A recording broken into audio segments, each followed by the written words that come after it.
The development process is fascinating. I like to be in this process because it's creative, because you're taking something and creating something new. It's amazing, it's fascinating.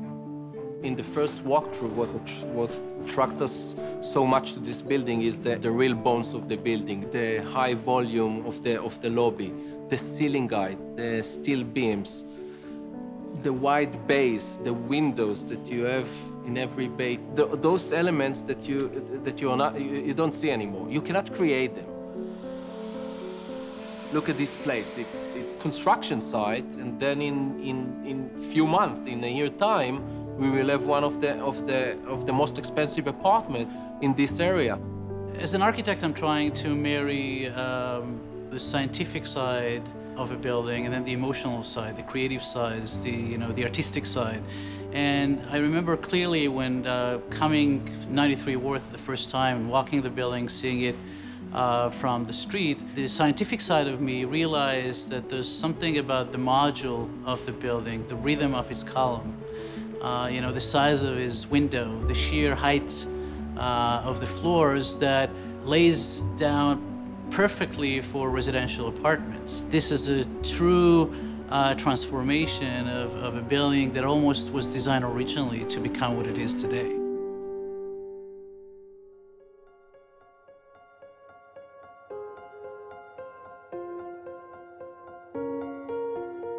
The first thing that attracted me to the project was the location, the name of the location, Tribeca. It's like, a mysterious lady, something which is emotional. If you're interested in history, Tribeca is a really great neighborhood in New York because it's an area that's very visually communicative. It's an area where you can actually see a lot of history because most of this architecture is original. The usage of cast iron was then such a contemporary way of building has been transformed to a very residential neighborhood, very family-oriented.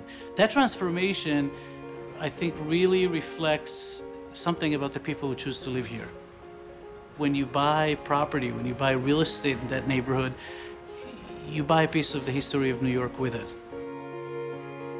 When I first came to New York and discovered Tribeca, it was a very different place than it is now. What I saw over the past 15 years was the evolution of a neighborhood which has become one of the greatest residential neighborhoods to live in the world.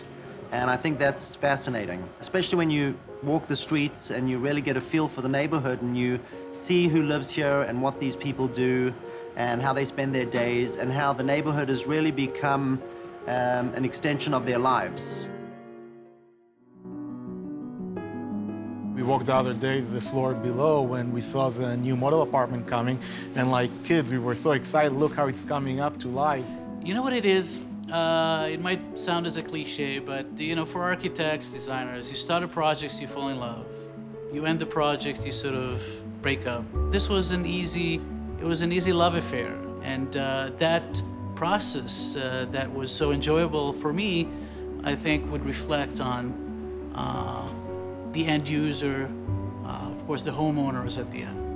When you buy a new home, it's probably the greatest single purchase you're going to make in your life. It's important to know what you're buying and who you're buying from. And really, 93 Worth Street, I think, is going to be one of those buildings in Tribeca that is set apart from everything else and stands alone as a great residential address.